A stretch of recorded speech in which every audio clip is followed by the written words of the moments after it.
Donc aujourd'hui, on a les agentes Annie Ricard et Valérie Simard du service de police de l'agglomération de Longueuil qui sont là pour vous présenter les enjeux sécurité. Bonne conférence. Bonjour tout le monde, ça va bien? Oui. On n'est pas habitué d'être assis, donc habituellement on est debout en train de bouger sur la scène. Là, on va essayer d'être calme et respecté avec le micro ici, mais ça se peut qu'on se lève à un moment donné. Donc, je me présente, je suis l'agente Annie Ricard du service de police de Longueuil. Ça va faire 18 ans que je suis policière au sein du service de l'agglomération. Ça va faire 11 ans que je suis policière communautaire, autant dans les écoles qu'au niveau des personnes vulnérables. On traite la santé mentale, les personnes aînées, les différences ethniques, tout ça. Donc, notre mandat, il est vraiment large. Et je fais également partie de l'anti-émeute. Donc, lorsqu'il y a des déploiements massifs auprès que ce soit des manifestations, des recherches en forêt, mon mandat est également à ce niveau-là. Donc, ça me fait plaisir d'être ici avec vous. Il y a à peu près 9 ans, il n'y avait pas de démarche qui était faite au niveau policier pour les personnes aînées. Donc, j'ai monté un projet de toutes pièces pour justement impliquer des intervenants de milieu, faire de la documentation comme on vous a remis à l'entrée, là, que ce soit le jeu de cartes, les cahiers, tous les outils promotionnels pour aider au niveau des ressources. Donc, ça a été mis en place. On est bien content. On continue de travailler à ce niveau-là, moi et Valérie. Donc, je la laisse se présenter. Bonjour, moi je suis l'agente Valérie Simard. Moi aussi je suis préventionniste, mais un petit peu depuis environ 1 an et demi. Moi je suis dans ma 11e année au service de police. J'ai été 10 ans sur la patrouille aux appels d'urgence. Puis j'ai décidé de réorienter ma carrière vers la prévention, puis j'adore. Comme je vous dis, moi aussi, on fait partie tous les deux du comité aîné. Alors, pour nous, c'est important de venir ici, faire de la prévention, participer aux activités, tout ce qui a rapport avec les personnes aînées. Alors, on va pouvoir commencer la présentation. Est-ce que vous nous entendez comme il faut avec les micros? C'est beau. Gênez-vous pas, on vous voit plus ou moins, mais on est capable de voir s'il y a quelqu'un qui lève la main ou si vous avez des questions en cours de route. Là, nous, on est prêts à répondre à tout, que si ça correspond là, avec ce qu'on est capable de vous donner immédiatement, on va le faire. Sinon, on va vous revenir par la suite au niveau des questions, comme Marie-Laurence vous a mentionné. En gros, on va faire un peu le portrait de ce qui est du service de police de l'agglomération, vous parler un peu de la police de proximité, puis du nouveau projet qui s'en vient également pour Réseau. Puis, on a un petit jeu à la fin qui est des questions-réponses. Habituellement, c'est anonyme, c'est avec des manettes. Là, on va le faire à main levée, vu la situation, mais voir un peu où est-ce qu'on se situe au niveau de la sécurité, des fois dans les déplacements, autant à la maison. Donc, on va regarder ça avec vous pour la deuxième partie. Puis, on a peut-être une petite surprise, on va voir si la personne peut se libérer. Donc, on va peut-être couper notre présentation à ce moment-là, quand l'invité va arriver, s'il peut se libérer. Ça vous convient? C'est bon. Qu'on vous part ça. Donc, il y a moi qui est présentement sur la photo que vous voyez, qui est sur le cahier aîné. Je sais, vous n'êtes pas obligé de, de voir tous les petits défauts, mais vu qu'on a parti le projet, c'est un peu l'image qui circule au niveau de la prévention, au niveau des aînés. Donc, on vous a parlé un petit peu du SPAL, qu'est-ce qu'il y en est de notre mandat au niveau de la prévention. Moi, il y a plusieurs équipes qui sont là. Différents partenaires qui sont présents également, des ressources avec qui on travaille. Mais au niveau du SPAL, de l'agglomération du service de police, il y a différentes sections qu'on va vous présenter. Donc, il y a présentement une police de proximité qui est mise en place, d'un rapprochement avec les citoyens qui nous rend vraiment fiers à ce niveau-là, parce qu'on est vraiment avec vous. On prend la peine de se déplacer, d'aller dans les organisations, d'aller dans les événements. Donc, au total, au niveau du service de police, l'équipe compte à peu près plus ou moins 600 policiers. Donc, des fois, on a l'impression peut-être qu'on voit moins de policiers sur la route. Il y a 600 policiers qui sont présents, divisés dans différentes sections pour justement aider à répondre aux demandes qu'on a développées avec le temps, parce qu'on a vu qu'il y avait des besoins plus importants. Donc, nos escouades. Il y a la présence de la surveillance physique. Donc, tout ce qui est de la surveillance qui est fait, l'information qui rentre à valider au niveau de certains secteurs qui sont peut-être plus problématiques ou de la clientèle avec laquelle on veut intervenir. Il y a de la surveillance physique qui est mise là. Donc, c'est des policiers qui travaillent des fois solo, mais la plupart du temps duo pour répondre ou faire surveiller des emplacements. Il y a la patrouille spécialisée qui est souvent soit qu'on voit plus souvent en moto, mais qu'il y a aussi des motoneiges, 4 roues également. Donc, ils vont faire sillonner les sentiers, les endroits qui sont peut-être moins accessibles au niveau des policiers qui sont sur la surveillance du territoire. Puis, lorsqu'on les voit plus souvent, c'est des escortes avec les motocyclistes. Est-ce que vous en avez déjà vu plusieurs fois à Boucherville? Non, pas plus ou moins. Habituellement, c'est ça. Ils vont soit faire une escorte, vont être en avant ou à l'arrière pour s'assurer de la sécurité des déplacements quand ils sont demandés. On a aussi l'escouade au niveau des stupéfiants moralité. Donc, lorsqu'il y a des endroits qui ont été ciblés, il va y avoir de la surveillance qui va être faite pour les stupéfiants, également que ce soit des lieux ou des transactions qui sont faites. Ça va être cette équipe-là qui va s'en occuper. Là, je ne sais pas le nombre exact parce qu'il y a beaucoup de déplacements de personnel, mais quand même assez important pour qu'il y ait des escouades qui soient montées. Il y a le groupe d'intervention dans lequel je fais partie, l'anti-émeute. Donc, on a un peloton qui sort, des fois c'est par section, des fois c'est la totalité pour assurer la sécurité s'il y a des manifestations, s'il y a des recherches en forêt qui sont faites pour assister les enquêtes. Donc, c'est un groupe d'intervention qui existe. Et le GI également. Lorsque vous voyez des endroits où il y a un risque, un danger pour quelqu'un, pour les policiers, où ce que le lieu d'entrée faut qu'il soit dynamique. Souvent, c'est ce groupe-là qui va être là pour justement sécuriser la place. Excusez-moi.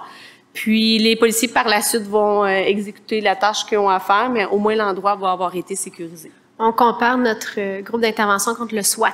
T'sais, tout le monde connaît c'est quoi le mot SWAT. Ben c'est la même affaire, mais ici au service de police de l'agglomération de Longueuil. On a des affaires publiques, donc entre autres, la conférence qu'on fait aujourd'hui a été publiée par nos affaires publiques. C'est vraiment tout ce qui arrive comme événement sur le territoire de Longueuil, les bons coups, les événements malheureux qui passent aux nouvelles. Donc c'est vraiment eux qui s'occupent d'afficher ou de donner l'information auprès des citoyens par la bande, que ce soit la télévision, les journaux, et c'est eux qui s'occupent de tout ce mandat. L'identité judiciaire, c'est nos policiers qui font vraiment au niveau des empreintes, des scènes de crime, des introductions par infraction. Donc, ils vont aller chercher des indices pour aider à ce que le dossier aux enquêtes soit acheminé puis qu'on puisse déterminer est-ce qu'il y a un suspect, quelle démarche pour faire aboutir le dossier. Donc, c'est vraiment eux qui vont s'occuper de tout ce qui est preuve sur place ou les recherches à faire. Ils viennent souvent sur les interventions. On les voit quand même assez souvent, surtout quand s'il y a eu une introduction par infraction chez vous, puis il y a eu des traces de pas, ben ils vont venir. On n'a plus le micro. Ok. Ils vont venir chez vous, puis ils vont prendre des photos, ils vont regarder tout, ils vont prendre des empreintes. Alors, ça se peut que si vous êtes victime d'introduction par infraction, ben que vous les voyez venir aussi. On les appelle souvent. Que ça peut être des empreintes, comme elle a mentionné, mais aussi, des fois, c'est du linge qu'ils vont saisir. Donc, à la demande, selon ce qu'ils ont besoin, ils vont procéder comme il se doit. Les enquêtes criminelles, tout le monde connaît un petit peu. Le dossier est pris par les patrouilleurs suite à un appel ou l'information qu'ils ont eue. Si ça nécessite de faire des démarches et d'aller faire un dossier au niveau de la cour pour que ça procède, qu'il y ait un procès ou non. Donc, c'est les enquêtes criminelles qui vont en prendre charge. Donc, ils vont aller peaufiner les indices, poser des questions, valider les informations qu'ils ont eues. Donc, c'est leur mandat vraiment de monter. Nous, on monte des charges de cours, mais ils vont aller peaufiner pour s'assurer que tout soit correct pour aller à la cour. On a la lutte à la criminalité. Il y a les escouades. Je vais aller un petit peu plus vite parce que sinon, on va passer beaucoup de temps. Mais il y a l'escouade cynophile aussi. Quand on vous parle de maître chien, donc lorsque le chien il sort sur des lieux, vient aider beaucoup la surveillance du territoire pour permettre à identifier les trajets qui ont été utilisés, mais aussi pour soit quand il y a un suspect avant nous qui veut plus ou moins collaborer, souvent c'est le chien qui va peut-être faire la démarche pour pouvoir mettre fin au danger. SPVRC, c'est la section prévention, c'est nous. Donc, notre présence dans les écoles, dans les organismes, le partenariat, tout ce qui est vraiment le réseau autour qui pourrait aider les policiers, mais aussi aider les citoyens s'ils ont besoin une ressource en particulier ou être en contact avec quelqu'un, comme un peu Marie-Laurence est capable de faire les contacts avec nous. Puis notre mandat, comme on vous le dit, est vraiment très grand. On va vous en parler un petit peu plus loin, là, mais on couvre vraiment beaucoup de choses, la santé mentale, les jeunes, que ce soit l'itinérance, les aînés, groupes ethniques. Oui. Les nouveaux arrivants, là, ceux qui reviennent, qui arrivent ici, on les prend en charge avec nos ressources. On fait des formations pour leur apprendre c'est quoi nos lois, qu'est-ce qui est permis, qu'est-ce qui n'est pas permis. Au niveau de l'EIPV, c'est tout chaud encore. Ça fait pas. C'est la dernière section qui a été comme développée dernièrement. C'est vraiment les dossiers de santé mentale. On se cachera pas qu'au niveau de la patrouille, ça a été des appels qui sont devenus de plus en plus présents. On constatait qu'il y avait vraiment une tendance, que ce soit des cas qui ont été diagnostiqués à l'hôpital ou qu'on voyait une dégénération, ce qui se faisait lorsque nous, on intervenait, mais aussi quand les patrouilleurs intervenaient. Donc, cette section-là s'occupe vraiment des cas qui sont plus lourds, qui demandent beaucoup plus de vérification et même des fois des démarches avec la cour pour aller chercher une ordonnance quand la personne doit être placée, quand la personne elle doit avoir de l'aide, que ce soit de la curatelle ou que ça devient un danger qui est imminent pour cette personne-là.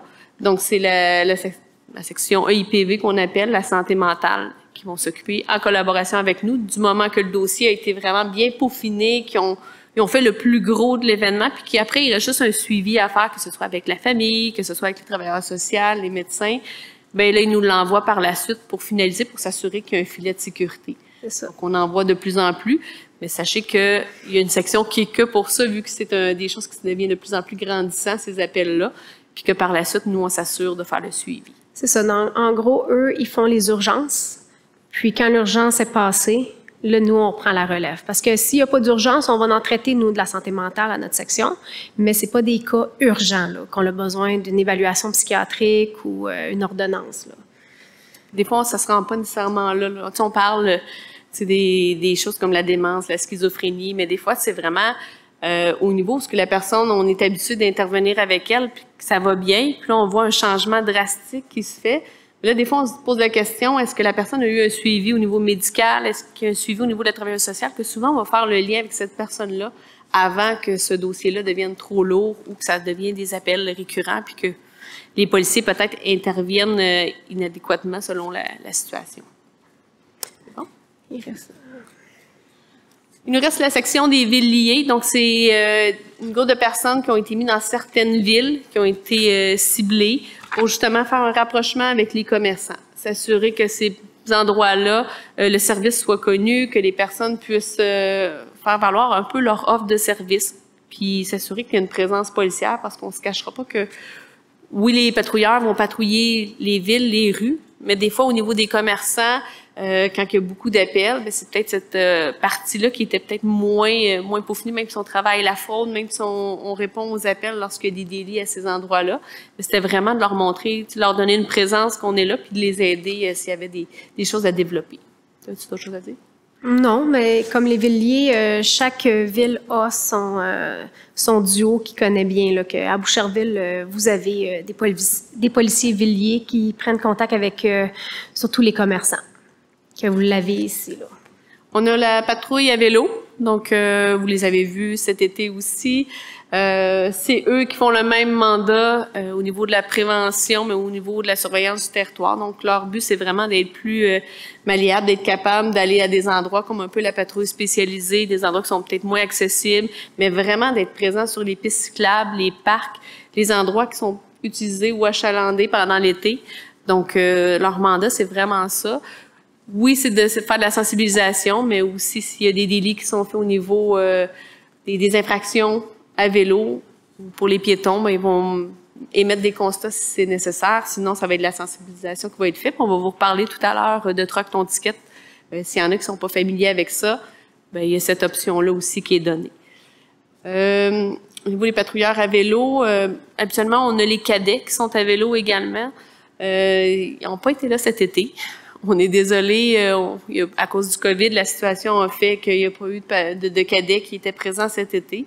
Par contre, sachez qu'au service de police, c'est important, puis qu'on a espoir de les revoir dans les prochaines étés, parce que c'était des effectifs supplémentaires, qu'il y avait vraiment une conscientisation au niveau de la sensibilisation, d'aller voir les groupes, les personnes vulnérables. Donc, puis de faire aussi une plus grande présence policière dans les parcs puis tout ça, qu'en ayant eux, ces jeunes-là qui, la plupart futurs policiers, ben, il y avait à cœur la sécurité. Puis c'est ça. Nous, les cadets sont vraiment un bon outil pour nous faire plus voir.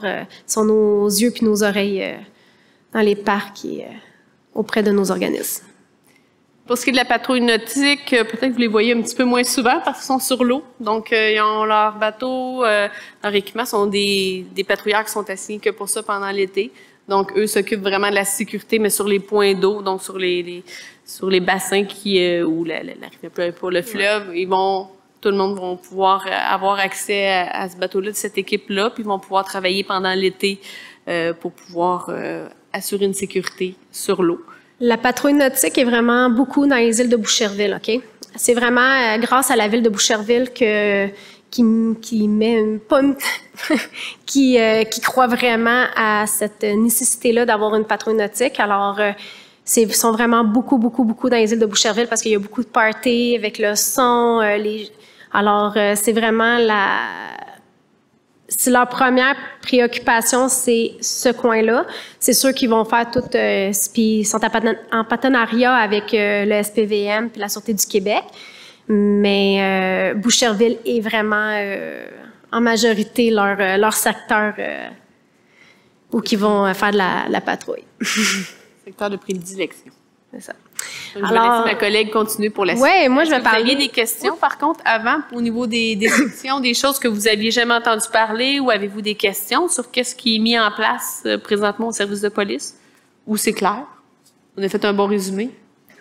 Alors, comme on disait, pour revenir sur à peu près la même question, sur chaque équipe de travail, il y a des policiers duos puis des policiers solos qui sont assignés spécifiquement à Boucherville. Ce sont toujours les mêmes policiers. Ça veut dire qu'on a 5 équipes au poste de police. Il y a 5 équipes qui sont sur des horaires différents. Puis sur chaque équipe, il y a des duos. Ça veut dire des policiers qui travaillent ensemble pour répondre aux appels d'urgence. Puis il y a des solos qu'eux, ils font des appels qui sont dits pas d'urgence, qu'il n'y a pas de suspect. Alors, ils sont assignés à votre secteur, à Boucherville, et c'est toujours les mêmes. À moins qu'ils soient en vacances ou en maladie, c'est toujours les mêmes policiers. Ils demandent, qui veut travailler dans ce secteur-là, qui veut travailler dans ce secteur-là. Alors, ils connaissent Boucherville, ils connaissent les problématiques, ils connaissent les endroits qui sont plus chauds, comme on dit, problématiques. Alors, ils sont vraiment là, ils connaissent, vous êtes quand même bien en sécurité. Et comme j'ai dit, on n'entend pas. Puis vous avez toujours des policiers sur le secteur 24 heures sur 24, 7 jours sur 7.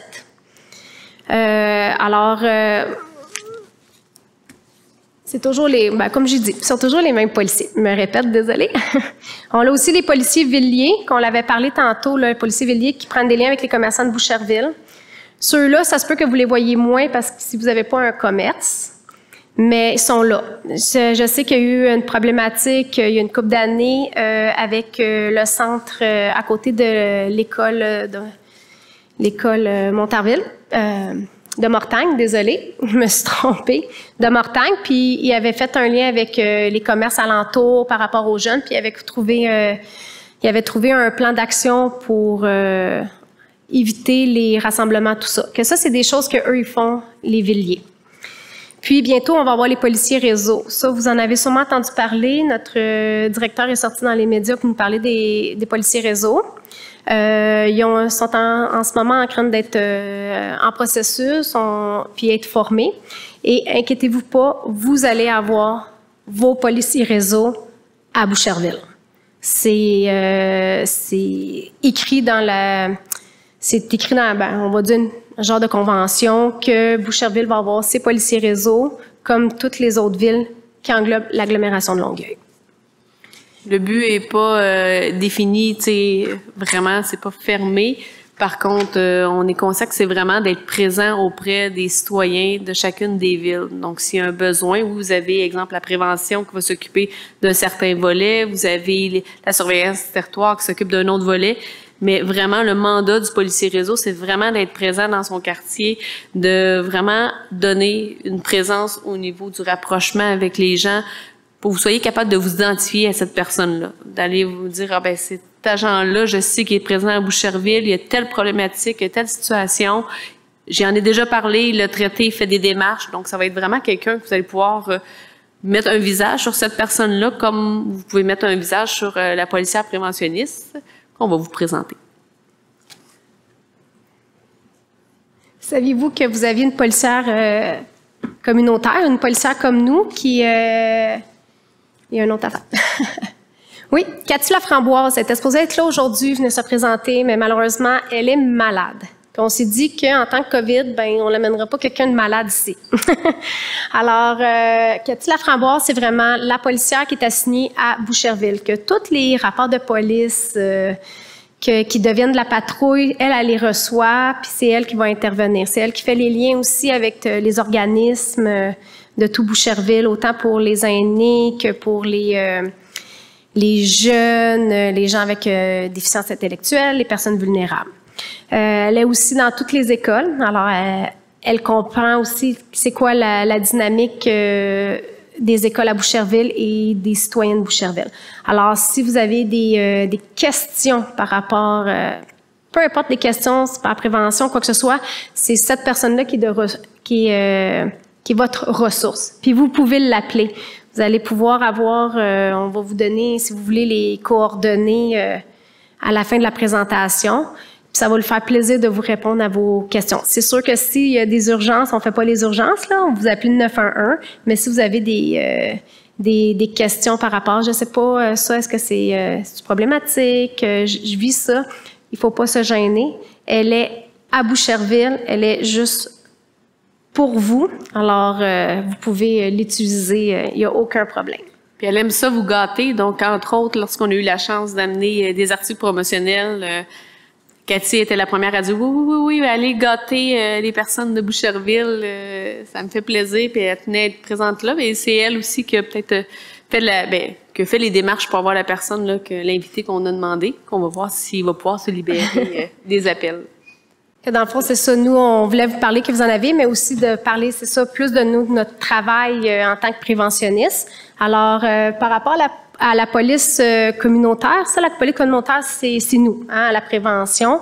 Ben, on est régi par quatre façons de faire.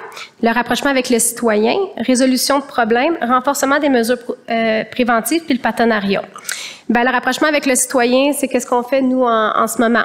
T'sais, on vient faire des présentations pour se présenter, nous expliquer c'est quoi notre rôle. On va aller aussi dans les fêtes. Des fois, les fêtes de quartier, s'ils nous font la demande, on va aller se présenter, on va faire un kiosque, des fois des marathons, des courses. Ça, c'est vraiment le rapprochement avec le citoyen, là, c'est comme ça. On va être présent, on va aller faire des kiosques, on va aller parler. Puis, on aime beaucoup les causeries aussi. Quand les gens nous invitent à des endroits, on va être les premiers à dire oui, c'est important d'y aller parce que c'est à ces endroits-là, à ces moments-là que les barrières sont enlevées. Donc, que les personnes sont plus à l'aise de parler de différentes choses comme vous avez fait, de dire la situation vraiment comme elle est sans avoir un cadre officiel. Et donc, nous, ces petites rencontres-là, on aime ça, les cafés avec un policier, les kiosques, être présent dans les parcs.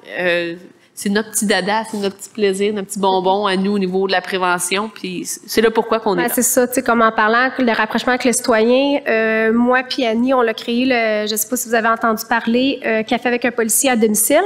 On l'allait danser pour les résidences de personnes aînées. Puis ça, c'est une affaire nous, on l'a créé parce qu'on trouvait ça important. On dansait quand même à 40 degrés.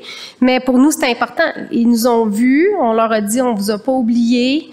Puis, en même temps, nous, ça nous faisait du bien aussi d'aller vers les gens parce qu'on a trouvé ça dur, le COVID aussi. C'est juste pour dire qu'il fallait se renouveler. Nous, on est très présents au niveau des centres de personnes âgées ou vraiment dans le secteur. Puis, avec le COVID, ça le fait que tout ça a été mis sur la glace. On n'avait pas accès, on pouvait pas aller vous voir. Puis, ça le fait que c'est le pourquoi qu'on a parti Café avec un policier à la maison.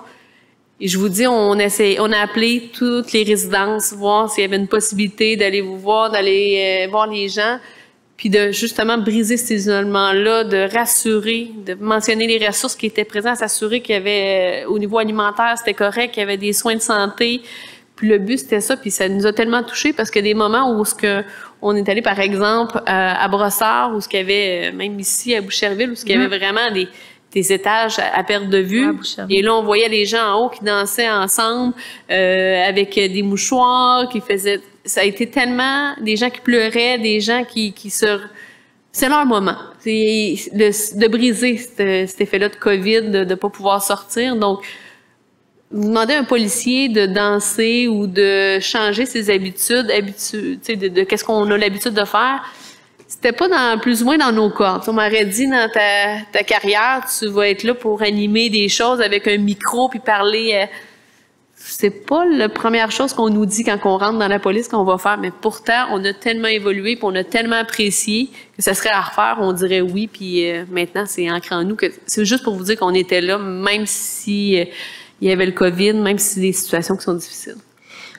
Au niveau de la résolution de problèmes, ben comme on disait, nous, la patrouille, vont sur les appels. Moi, j'aime bien dire, ils éteignent le feu.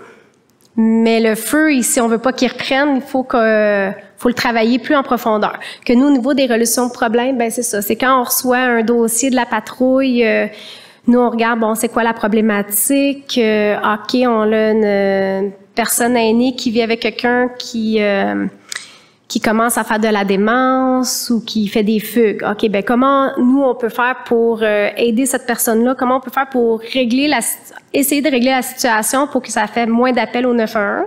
Puis parce que nous, la police, on règle des problèmes, mais on n'est pas tout le temps la bonne ressource. Hein?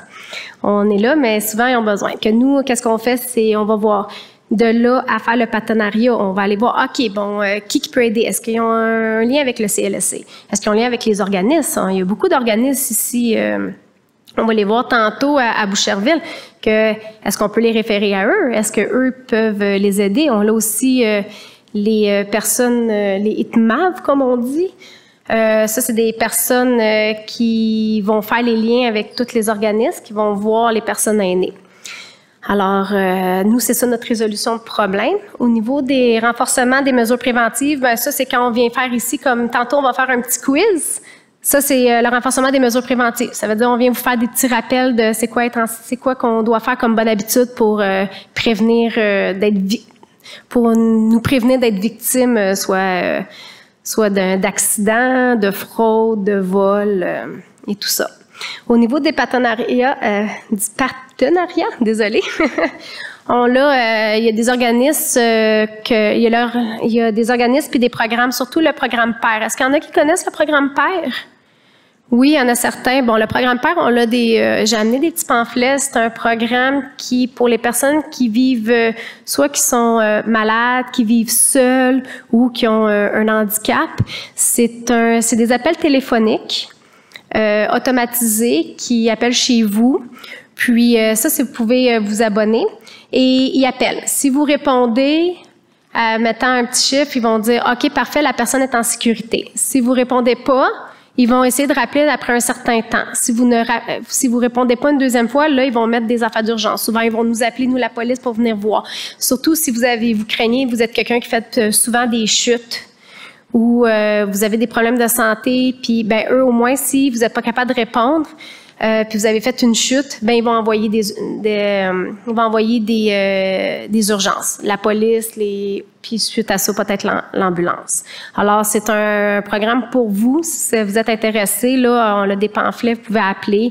Il y a aussi il y a des programmes comme Pied aussi, c'est pour les 65 ans et plus qui sont autonomes physiquement. Puis ça, c'est des ateliers qui se font. Je sais qu'il y a la FADOC qui le donne, ça, si je ne me trompe pas. Puis il y a aussi Aînés avisés aussi. Ça, c'est un autre programme qui donne de l'information sur la maltraitance, les fraudes, l'intimidation envers les aînés. Ils font des séances animées et tout. C'est vraiment très pratique. Il y a aussi Prends ta place. Ça, il parle beaucoup par rapport aux abus. C'est toutes des choses que moi, je vous suggère d'aller voir sur Internet, voir les programmes avec nos organismes qu'on va mettre, là, c'est de communiquer avec eux. Ça, c'est quelques organismes que je sais qu'à Boucherville, ils travaillent avec vous. On a Carrefour des aînés à Boucherville, Centre d'action bénévole, hein, ça, vous les savez toutes, les CAB. Commission des aînés de la ville de Boucherville. Il y a la FADOC, Maison Jules Carle, puis il y en a plusieurs autres. Là. Je suis désolée si j'en ai oublié des gens qui font partie de ça. Mais ça, là, gênez-vous pas là, si vous d'aller vous informer auprès de ces organismes-là pour avoir tous les programmes qui sont offerts à vous. Il y a des beaux programmes, puis variés pour toutes sortes de clientèle. Puis pour nous, là, on trouve ça important que les organismes, là, pour nous, c'est vraiment des très bons alliés pour nous aider à offrir un meilleur service puis bien orienté. Quand je vous dis que quand on reçoit des rapports de police, des événements, ben nous, les organismes ici à Boucherville, là, c'est important pour nous de référer puis de faire affaire avec eux. Puis on l'a vraiment là, tu sais, la préventionniste là, on est vraiment là, nous avons vraiment le bien-être à cœur de nos citoyens. T'sais, nous, on est vraiment là pour essayer que tout le monde soit bien, puis qu'il soit bien orienté, puis qu'on laisse pas personne seul. Parce que oui, il y a des urgences, mais après l'urgence, on doit intervenir. Que nous, c'est vraiment ça notre rôle de la police de proximité. Avec quand on va parler de Villiers, avec Réseau, c'est tout. Oui, il y a la patrouille pour répondre aux appels, mais il y a plein d'autres policiers alentour de ça pour aller chercher, aller travailler plus avec le citoyen, aller l'aider plus en profondeur. Ça, c'est ça notre police de proximité. On ne vous cachera pas, pour la prévention, là, en début d'année scolaire, on est très présent au niveau des écoles, pas qu'on veut mettre moins d'enfants, mais à un moment donné, il y a certaines périodes de l'année où ce que des fois, il faut maximiser. Donc, pour l'instant, si vous voyez plus de policiers, de la surveillance du territoire, mais aussi de la prévention, là, on est beaucoup dans les rentrées scolaires de certaines écoles pour s'assurer que ça soit sécuritaire, que les gens aient les bonnes habitudes de vie lorsqu'ils sont à proximité de l'école. Donc, c'est un peu ce qui arrive les derniers temps, dans les dernières semaines. On parlait des programmes. On sait qu'à Boucherville, il y a des belles pistes cyclables, des places qu'on peut aller marcher, quoi que ce soit. Alors, je ne sais pas si vous étiez au courant, mais nous, avec le service de police, on a mis la séance d'éducation, de sensibilisation, Troque ton ticket. Est-ce qu'il y en a qui connaissaient ça, le Troque ton ticket, à main levée? Non. On veut pas savoir qui a eu le ticket, là. On veut juste parler de la séance, par contre. Dans le fond, là, ça, c'est une affaire que le citoyen, si vous avez un constat d'infraction, soit donné par les policiers à vélo ou quoi que ce soit, parce que vous étiez à vélo, vous pouvez troquer votre constat par une séance. Dans le fond, ils vont dire, OK, parfait, tu as eu un constat, vous êtes pas obligé de le payer. Par contre, vous devez venir assister à une séance d'éducation pour la sécurité à vélo. Vous assistez, on va vous dire c'est quoi les règles de sécurité à vélo, c'est quoi, tu sais, tout ce qui englobe ça. Puis par la suite, votre constat, il est comme effacé. C'est sûr que vous pouvez juste le faire une fois, mais ça vaut la peine quand même d'en parler, que c'est un service, une offre de service qu'on offre à la police de l'agglomération de Longueuil. Les règles de sécurité, il n'y a pas de cours qui est donné au niveau à vélo. Hein. Ça a été du bouche à oreille depuis qu'on est petit. Donc là, on le fait dans les écoles. Souvent, en 4e année, on leur explique les règles de sécurité, comment ça doit fonctionner. Par contre, dans les séances, on se disait, je sais pas comment ça va être accueilli de venir faire une séance d'information. Tu sais, le bagage, on est supposé de l'avoir. Et étonnamment, à la fin des rencontres, on faisait un petit sondage demandant est-ce que vous avez appris quelque chose? Est-ce que ça a été bénéfique pour vous? Et je vous dirais qu'à 95%, c'était écrit comme quoi qu'il avait apprécié la séance et qu'il avait appris sur comment circuler à vélo ou les détails qu'il y avait. Donc, ça porte fruit. C'est pas vraiment des informations là, qui sont peut-être redondantes. Donc, maintenant, c'est tout fait en ligne maintenant, avec le COVID.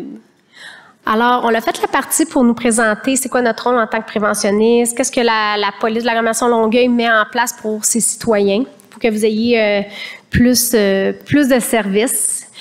C'est sûr qu'on est toujours en amélioration, on cherche toujours des nouvelles façons de faire pour que notre offre de service soit augmentée et meilleure. Inquiétez-vous pas, on est toujours en train de travailler ça en mouvement. On est beaucoup en mouvement.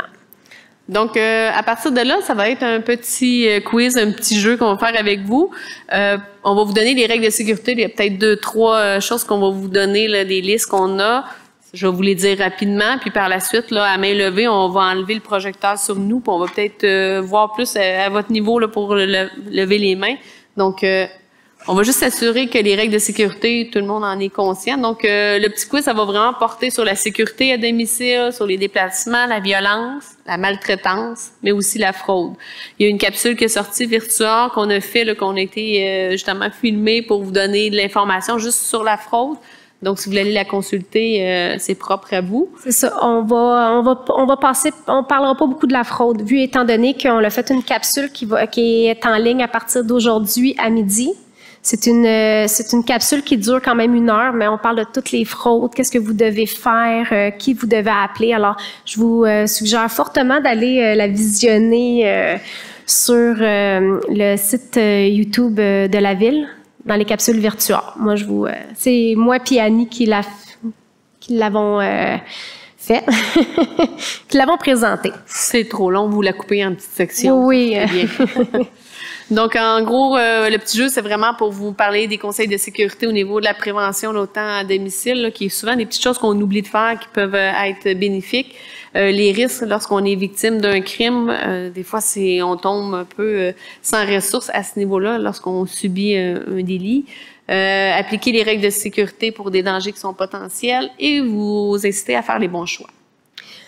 Je veux juste vous dire que si vous avez des choses à dire par rapport à la ville pour la sécurité. Moi, je trouve que ce parc-là, il n'y a pas assez de lumière. Moi, je trouve que le passage à piétons, il est pas correct. Ou peu importe quelque chose, au lieu d'appeler la police, moi, on vous suggère fortement, vous pouvez nous appeler s'il y a vraiment une urgence puis que c'est dangereux. Mais si vous dites que il manque un stop ou quoi que ce soit, il y a un formulaire de requête et de commentaires que vous pouvez, sur la ville, aller faire.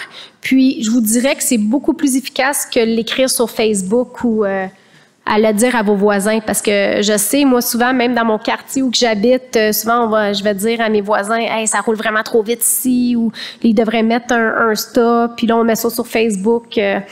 Mais c'est souvent, on en parle, mais ça va pas à la bonne personne. Alors, ça, c'est un petit formulaire que je vous dirais que vous pouvez aller voir. Il y a plus de chances que quelqu'un, au moins, prenne conscience. Il va y avoir un plan de travail qui va être fait. Exactement. Donc, on va en prendre conscience, puis on va faire les démarches et prendre les ressources qui sont nécessaires. Mais si c'est vraiment pour la sécurité, il y a quelqu'un qui rôde ou quoi que ce soit, faites le 911 ou appelez votre policière communautaire.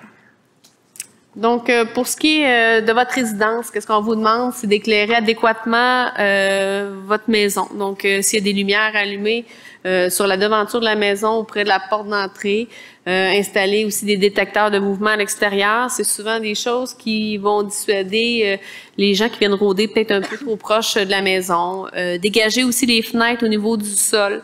Souvent, on met des bacs où il y a des choses qui s'accumulent à proximité des fenêtres. Puis nous, en tant que patrouilleurs, lorsqu'on circule, on est habitué de regarder la porte. Est-ce qu'elle est fermée, les fenêtres? S'il y a des choses qui ont changé, souvent c'est routinier pour nous, puis on est habitué de voir un endroit placé d'une certaine manière. Puis des fois, quand ça a bougé ou qu'on se rend compte de quelque chose, puis ça attire notre œil, puis c'est là qu'on est porté à aller voir. Que si c'est dégagé, c'est facilitant pour nous, puis ça peut vous sécuriser.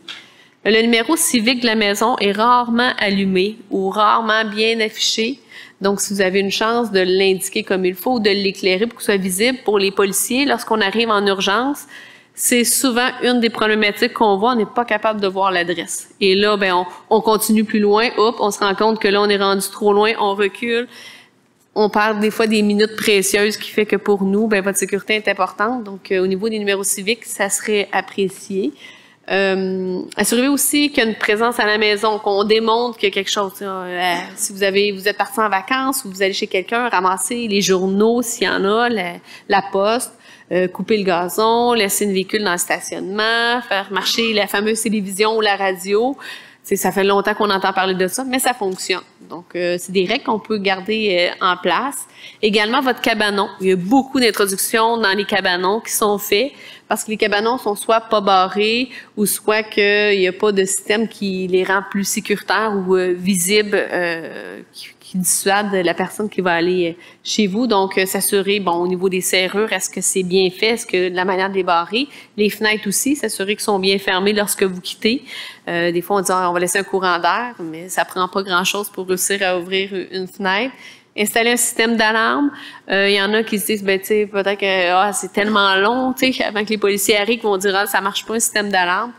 Ben, on vous cachera pas que ceux qui, avec un fil dans les fenêtres, là, qui disent que quand il y a un bris de vitre, ben oui, c'est pris en considération par les policiers. Mais il existe des systèmes d'alarme aussi, là, très, très sonores à l'extérieur, où ce qu'on entend puis que ça alerte un peu le voisinage. Ça peut être une opportunité, ça aussi.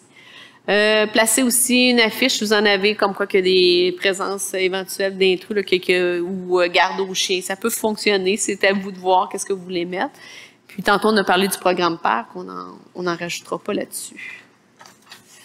Les minuteries sur les radios, sur les télévisions, quand il y a des heures où ce que vous ciblez ou que vous avez des rendez-vous, peut-être des rendez-vous médicaux, c'est peut-être des minuteries qui sont importantes à mettre là, ça fait une présence. Verrouiller votre porte quand vous travaillez à l'arrière de la résidence ou si vous allez prendre une marche ou verrouillez constamment vos portes. Traînez-vous juste une clé, c'est correct, mais on va essayer de fermer les possibilités qu'il y ait quelqu'un qui rentre par infraction à votre niveau. Ceux qui se promènent de maison en maison pour faire de la vente, de la sollicitation, ils sont supposés d'avoir un permis. Donc, vous pouvez dire non également. Vous n'êtes pas obligé de vous faire convaincre de la vente de différentes choses. Si vous en voulez pas, vous dites non. Puis si vous n'êtes pas certain, prenez les informations puis revalidez par la suite si c'est vraiment légal, si c'est vraiment des bonnes personnes qui sont vraiment assises une compagnie. Mais on en a déjà parlé au niveau de la fraude dans les capsules qu'on a parlé. Comme on dit, quand vous venez, vous laissez pas rentrer personne?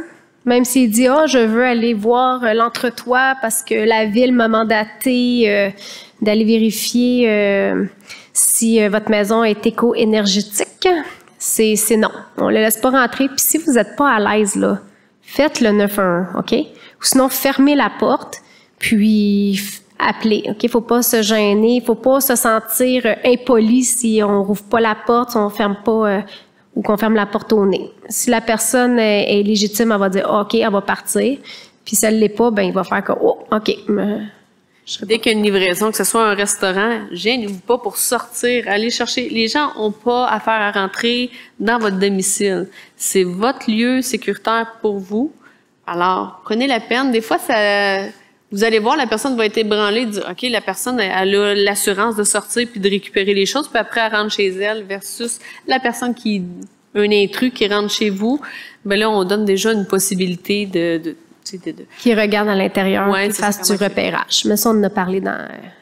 On dit aussi d'éviter d'être seul à la maison. N'hésitez pas, un petit truc, le bouton panique. Plusieurs personnes ont des véhicules. Si on se sent pas à l'aise dans un stationnement, si on sent l'impression qu'il y a quelqu'un qui nous suit ou que on a un malaise, qu'on a besoin d'aide ou que quelqu'un... Partez votre bouton panique de votre véhicule pour que ça sonne. Les gens vont se retourner. C'est fait inconsciemment. Tout le monde va regarder qu'est-ce qui se passe, puis ils vont valider que oui, la personne a peut-être besoin d'aide. Donc ça, c'est un truc que vous pouvez prendre.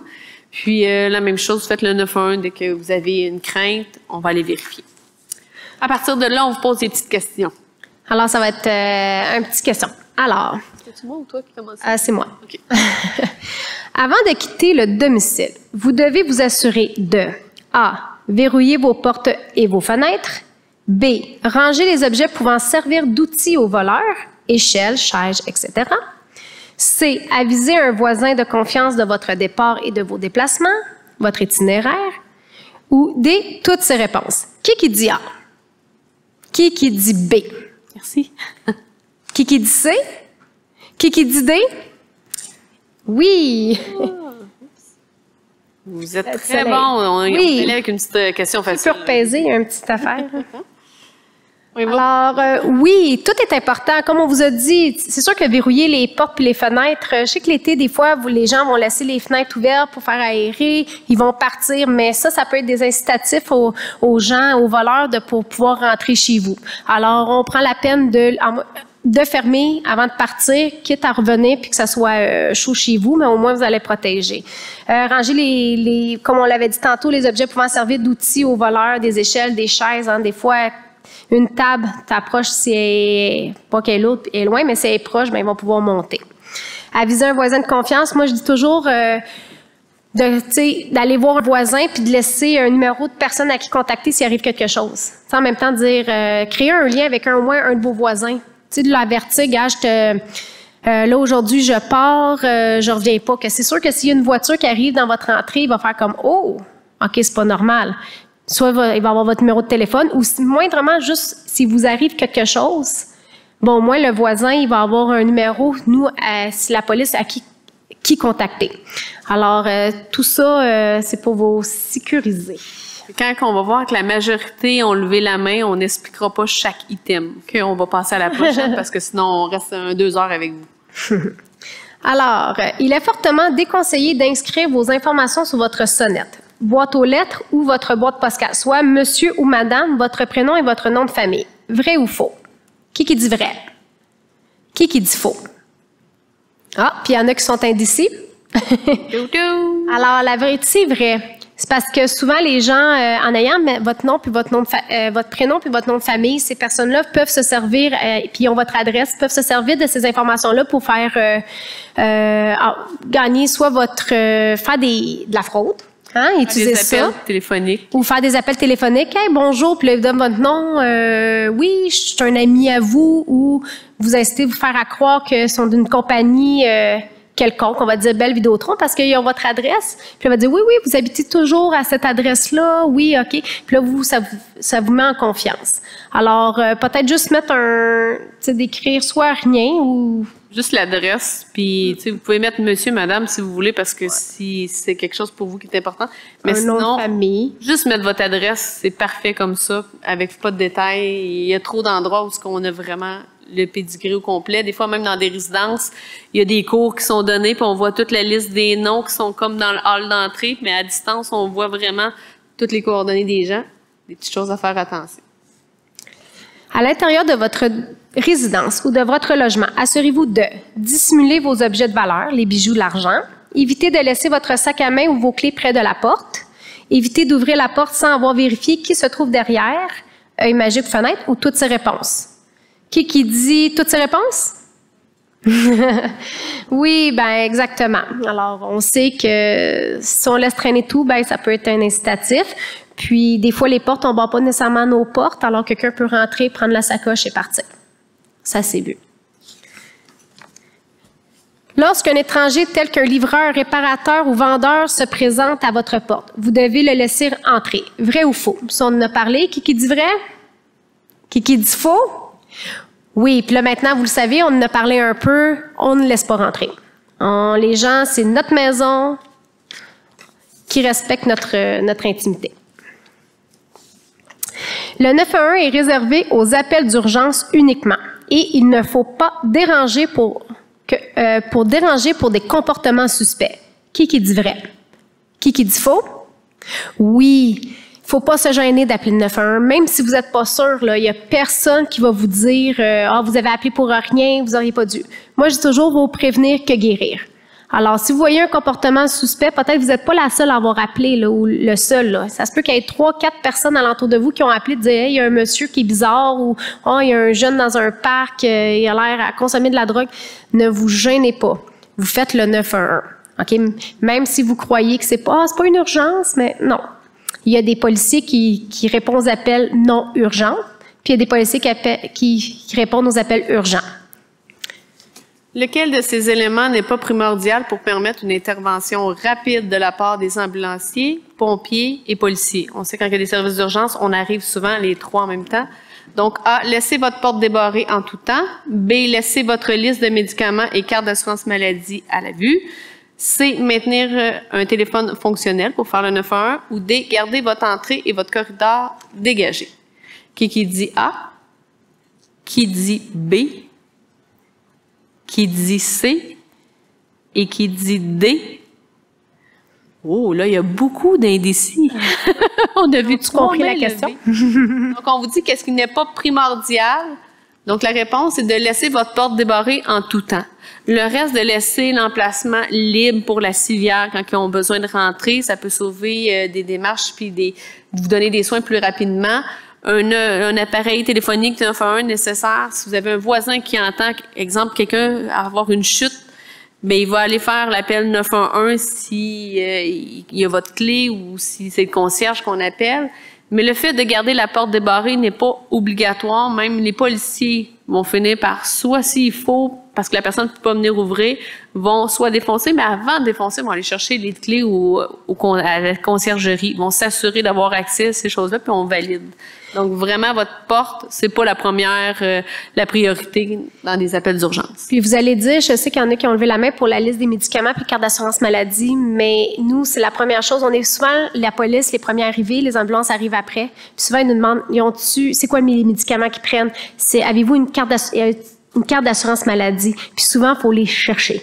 Il faut fouiller. Souvent, vous n'avez pas vos portefeuilles tout le temps dans vos poches. Alors là, il faut trouver la liste des médicaments. On voit les médicaments, on les prend.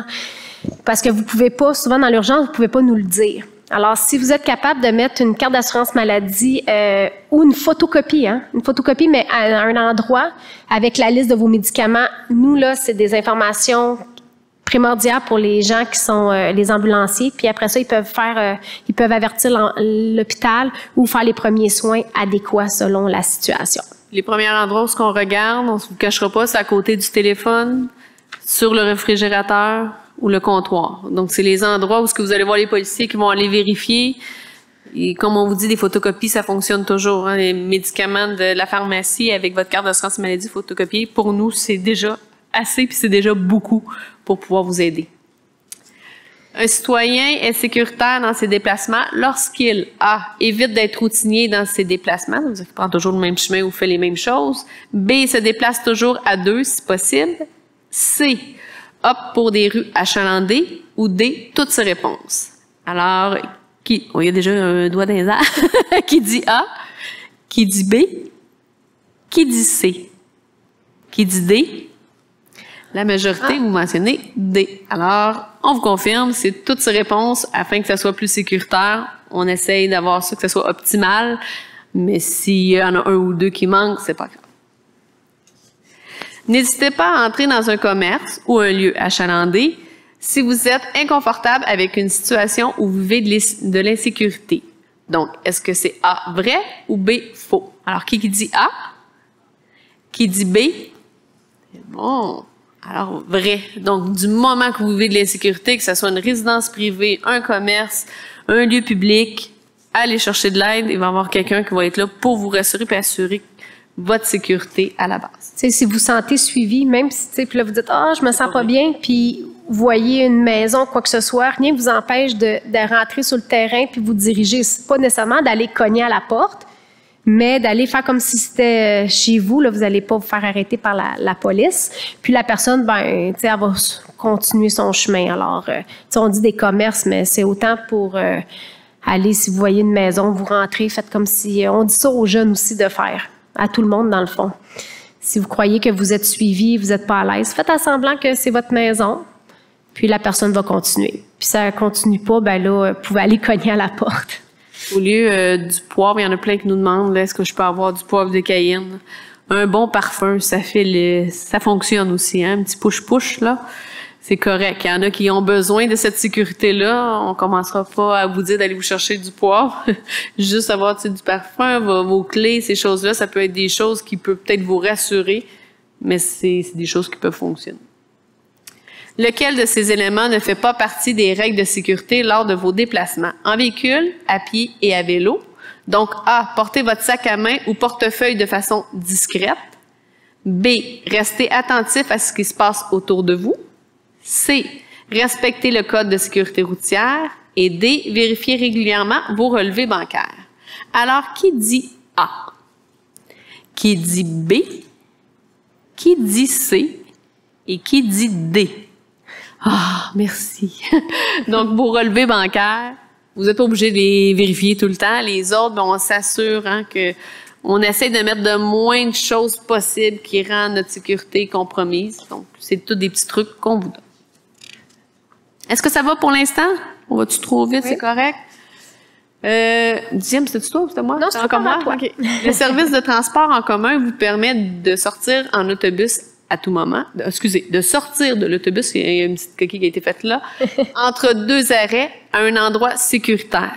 Donc, A, vrai, B, faux. Donc, on dit une affiche maintenant entre deux arrêts. Donc, est-ce que vous croyez que vous avez le droit d'arrêter entre deux arrêts qui sont indiqués, qui sont affichés? Donc, qui dit A, vrai? Qui dit B, faux? Bon. Maintenant, c'est vrai. Donc, c'est un nouveau projet qui est... Il y a une petite affaire rouge qui va apparaître. Donc, maintenant, ils ont mis en place un nouveau projet parce qu'ils réalisaient que, des fois, surtout pour les personnes vulnérables, que ce soit des personnes qui étaient plus âgées ou des personnes qui étaient avec des jeunes enfants, ça faisait qu'entre deux arrêts, c'était loin, puis ça pouvait rendre le déplacement peut-être moins sécuritaire. Que du moment à partir de 22 à 20 heures le soir, si vous êtes une personne seule ou accompagnée d'un enfant, vous pouvez arrêter entre deux arrêts, pas obligé de vous rendre à un ou à l'autre. C'est bon? Que gênez-vous pas à l'utiliser. Les chauffeurs d'autobus sont habitués, puis ils vont vous ouvrir la porte pour que vous puissiez sortir, même si c'est face à votre adresse. Puis, pour encourager pour encourager les gens à utiliser les autobus, tout ça, la RTL offre aussi aux résidents de 65 ans et plus des tarifs abordables pour les heures hors pointe, là. Que faut pas se gêner non plus d'utiliser l'autobus, même si c'est en dehors des heures de pointe, là.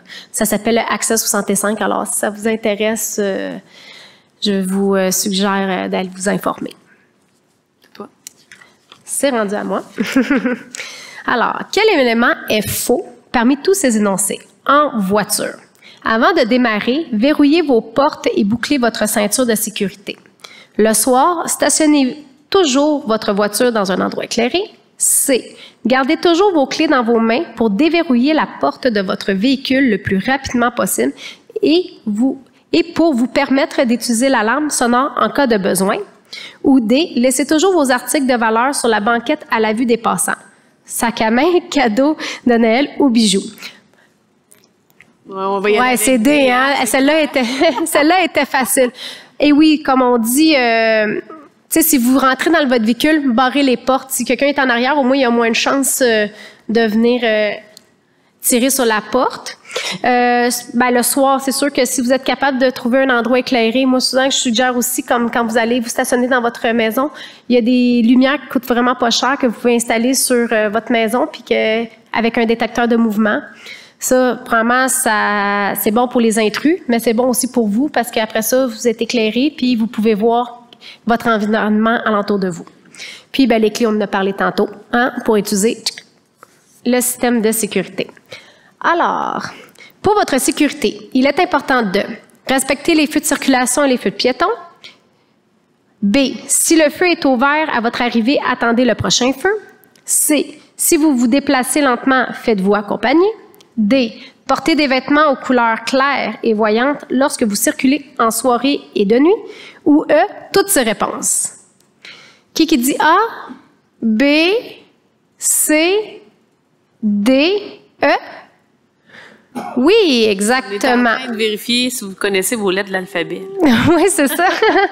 C'est ça. C'est sûr que le feu vert, on a tendance à y aller, mais souvent, les gens, ils vont dire, ça fait longtemps, ils y vont, puis là, ils se retrouvent en plein milieu de la rue, ça tombe au jaune, puis là, ils doivent courir. Puis les automobilistes sont impatients. Alors, moi, je vous dis, il vaut mieux pour notre santé d'attendre la prochaine lumière verte, même si ça dure un petit 2-3 minutes. Avant son départ, oui? On va accélérer. Oui, hein? Avant son départ, un cycliste responsable devrait prendre en considération A. Ses compétences ainsi que celles et ceux qui l'accompagnent dans sa sortie, expérience, âge. B. Un trajet sécuritaire en fonction des infrastructures. On n'a pas changé. Oh! Excuse-moi, c'était moi qui étais en retard, je voyais pas. Sa faute. B. Un trajet sécuritaire en fonction des infrastructures et des options. C. Les équipements de sécurité, visibilité, communication, réparation, intempéries, identification et plus encore. Ou D. Toutes ces réponses. Alors, est-ce que tout le monde s'entend pour que ce soit D? Oui, hein, exactement. Pourquoi avez-vous le profil adéquat en tant que victime? A.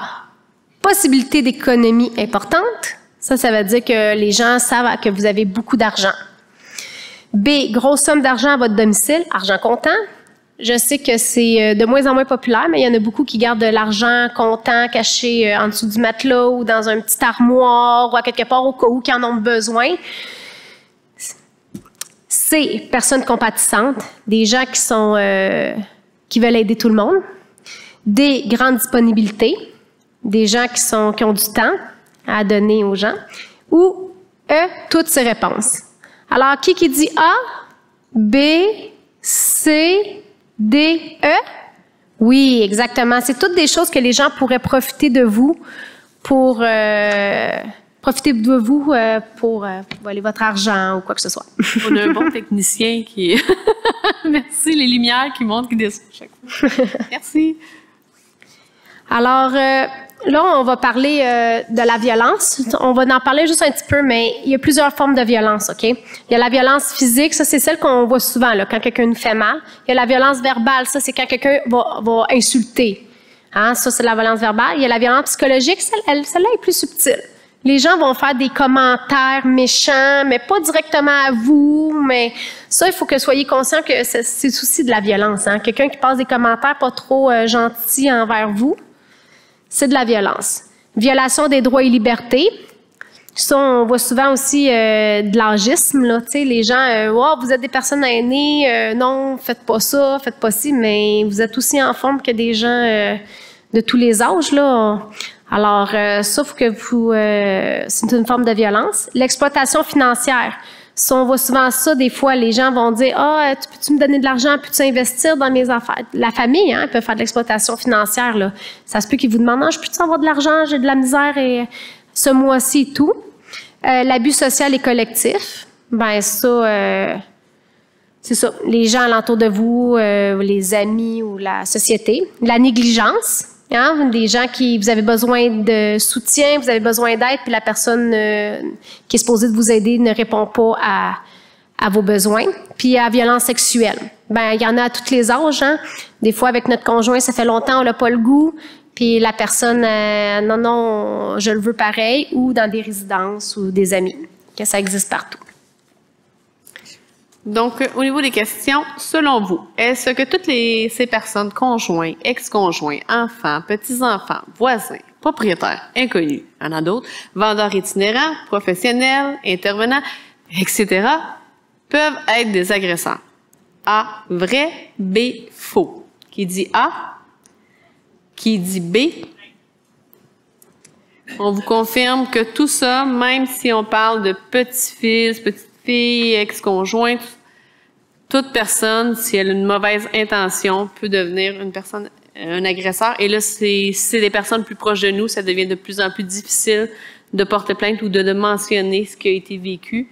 Mais soyez conscients, si on ne parle pas ou on ne dit rien, c'est là qu'on devient davantage une victime et qu'on va subir des pertes. Ça peut être financière, mais aussi au niveau psychologique. Donc, c'est difficile, mais si on est bien encadré, souvent, nous-mêmes au CAVAC, on s'assure que vous ayez un suivi et que les personnes sont là pour vous aider, peu importe à quelle étape on fait la démarche. Pourquoi les victimes gardent le silence? A, pour éviter les humiliations et les ennuis. B, pour ne pas être abandonnées ou placées. C, elles éprouvent des émotions reliées aux liens familiaux. D, elles se sentent responsables des comportements des enfants devenus adultes. E, toutes ces réponses. Qui dit A? Qui dit B? Qui dit C? Qui dit D? Qui dit E? On va y aller avec eux. Donc, toutes ces réponses-là, il n'y a pas de raison pour vouloir garder le silence. Autre raison pourquoi les victimes gardent le silence. A, elles manquent de ressources financières. B, elles ignorent qu'il existe des ressources d'aide. C, elles souffrent d'un handicap mental ou physique. D, elles éprouvent un sentiment d'impuissance ou de peur de l'inconnu. Ou E, toutes ces réponses. Qui dit A? Qui dit B? Qui dit C? Qui dit D? Qui dit E? C'est bon. On a beaucoup de E hein, dans notre... on essaie de donner l'information, puis on met ça en dernier. Le plus possible. Hein? Oui, bien, comment on devrait veut donner la chance à tout le monde d'assumer son choix. Donc, lequel de ces éléments n'est pas une conséquence de la violence? A.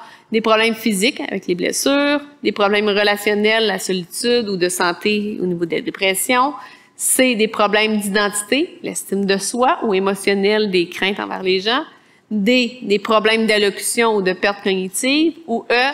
Des problèmes financiers et perte d'objets de valeur sentimentale. Qui dit A? Qui dit B? Qui dit C? Qui dit D? Qui dit E? Oh, il y a beaucoup d'indécisions à ce niveau-là. C'est un peu plus difficile, celle-là, hein? C'est vraiment au niveau les autres, oui, c'est à considérer, c'est des choses de violence, mais par contre, des problèmes d'allocution ou de perte cognitive, on considère pas ça d'une violence. Les gens peuvent pas s'en rendre compte nécessairement rendus à ce niveau-là. Par contre, ça ne veut pas dire que certains actes de violence peuvent amener ça, comme quelqu'un qui déjà en perte un peu de cognitive, puis qui est isolé, puis que la famille ne s'en occupe plus ou quoi que ce soit, ben ça peut aggraver sa perte cognitive. Mais c'est pas ça qui va l'avoir provoqué, mais ça peut aggraver. Ça, faut être conscient de ça. Lequel de ces énoncés représente une personne disponible à vous aider si vous dénoncez la violence? A. Une personne de confiance, que ce soit voisin, ami, parent, etc.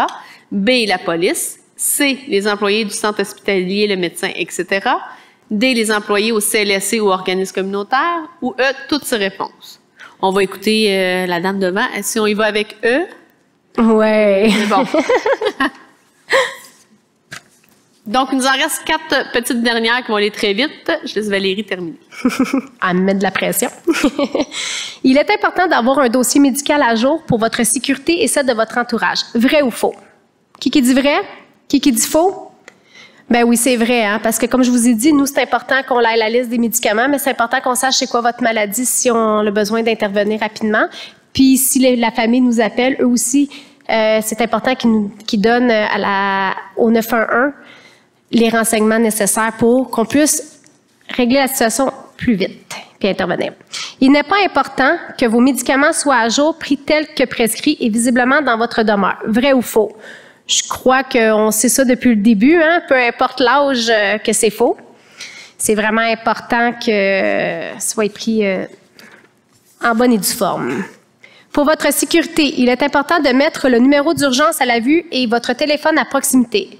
Vrai ou faux? Qui dit vrai? Ouais, hein, qui dit faux? C'est vrai parce qu'on en a parlé tantôt.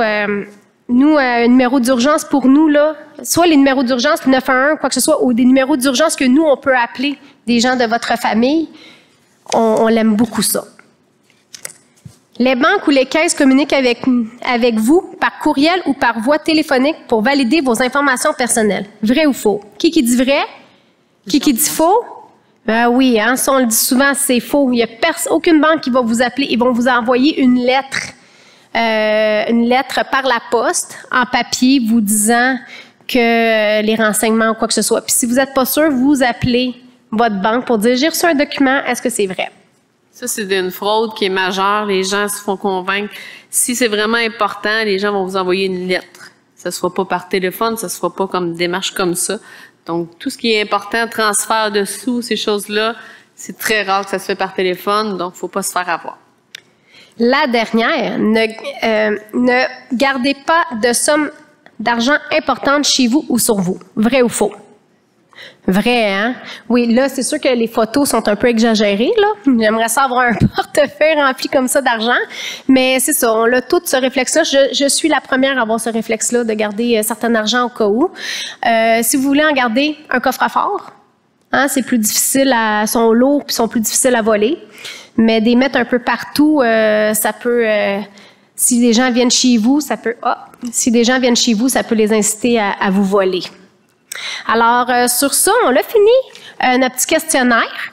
J'espère que vous avez appris un petit peu plus sur la sécurité. Il reste du temps pour répondre aux questions. Hein? On n'est pas pressé. Je veux juste vous dire, au niveau des coffres-forts, là, dernièrement, il y a quelqu'un qui s'est fait voler chez elle 35 000 $. C'était dans un coffre-fort chez elle. On parle de coffre-fort à la caisse ou à la banque. Parce que les coffres-forts, ça peut quand même s'enlever. Oui, ça peut s'enlever, mais c'est sûr, oui, effectivement, on a vu, mais c'est plus difficile, je vous dirais. Tu sais, c'est de le cacher, mais oui, à la banque, c'est la place la plus sûre pour mettre votre argent comptant. À mon niveau, je vais vous dire, parce que vous venez d'entendre sonner, là, j'ai comme une urgence, je vais devoir quitter. Par contre, je vous remercie d'avoir été présent et d'avoir écouté. On est là pour les questions. Je vais laisser Valérie répondre à vos questions si vous en avez d'autres, mais je vous remercie beaucoup. Je vous souhaite une bonne fin de journée, puis on se dit à bientôt si on se revoit. Donc, merci encore. Moi, je vais quitter, mais je vais laisser Valérie et Marie-Laurence continuer. Merci. Merci. Ah, merci.